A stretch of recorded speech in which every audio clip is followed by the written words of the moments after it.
Joining us from Ilorin, the Kwara State capital, right about now to further speak on the State Health Insurance Scheme is the Executive Secretary of the Kwara Health Insurance Scheme, Dr. Olubomi Jatao Winter. Many thanks for joining us. Now, let's start by talking about the state government's plan to run this scheme. How does the Kwara State government intend to do this, especially with the outbreak of yellow fever in some of the states? Thank you and good afternoon. I'm very honored that you've called me to speak about this. But first, we need to understand that there are simultaneous health programs that are ongoing in the state, of which yellow fever eradication is one of those. And that further complements what we do at the Health Insurance Agency.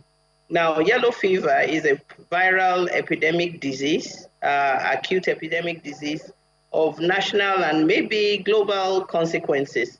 The vector for yellow fever disease is mosquitoes. And once we can lower or eliminate mosquitoes, you also lower the risk of people contacting the disease. It can be transmitted from animals to humans or from humans to humans. And just yesterday, there was a massive rollout of insecticide-treated nets across the state in a bid to control the mosquitoes, and particularly mosquitoes that act as vectors of yellow fever disease. And that is massively ongoing at the state level.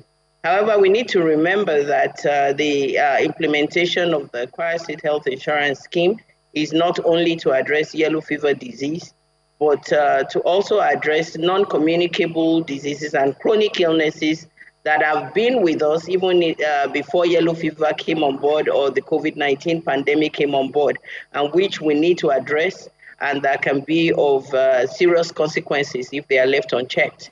So the vector is the mosquito. It can be transmitted from humans to humans or from animals to humans. And once we can eradicate mosquitoes or eliminate mosquitoes, we'll be able to curtail the spread of yellow fever disease.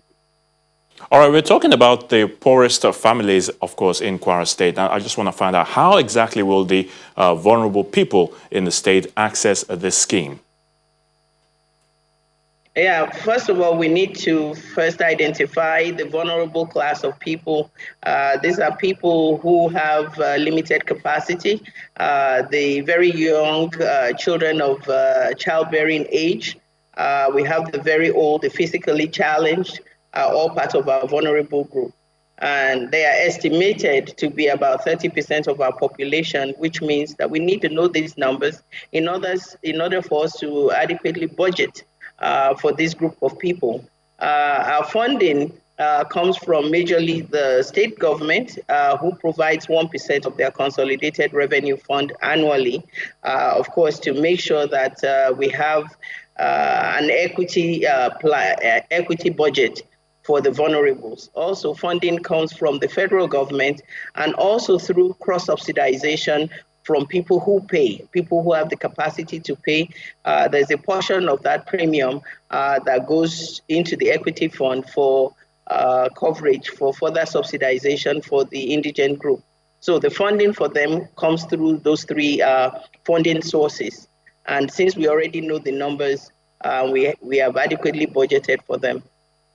All right, I was talking about paying for the scheme, actually. Don't you think the sum of between 6 and 9,000 naira yearly to benefit from the treatment of all ailments is too expensive for some of these families? I mean, we're talking about the poorest of the families in the state. And how confident are you that a whole lot of people will get access to this?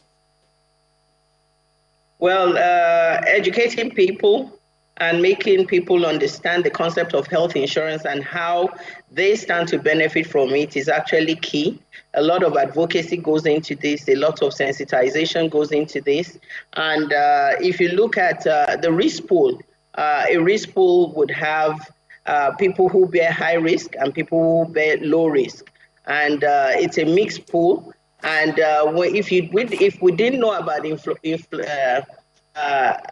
inflation before COVID-19, we're all very aware of what that has done to our wallets globally. And so if we look at you bearing the burden of having to come up with these funds when you go to the hospital, you would quickly realize that 6,000 and 9,000 is way below what you would spend even for one hospital visit. So it is through the risk pooling and the sharing of the risks amongst the people who are very well and people who are not so well that makes us subsidize the scheme to the extent that people are now paying 9,000 and 6,000. So the cost of care is actually not those prices, but because of the risk pooling is why we're able to subsidize it with other people participating in the scheme. So the way we have projected, if we have the population of people who are able to pay, that are paying into the scheme, and we also have funding through those other channels, we're more than sure that we would have enough in our risk pool to be able to address health issues. So when you look at in that context, 6,000 is far below what it would cost for us to go to the hospital even for one visit. And 9,000 definitely is also below what we would spend. So and that is the message. That is what sensitization is all about, is educating people about risk pooling, that, other people will bear the burden when you are sick. And likewise, you would bear the burden when others are sick. And that's why we're able to bring it down to 6,000 and 9,000. All right, Dr. Olubomi Jetawa-Winter, the Executive Secretary, Kwara Health Insurance Scheme. We thank you so much for your thoughts, and thank you for joining us on the program. Thank you for having me.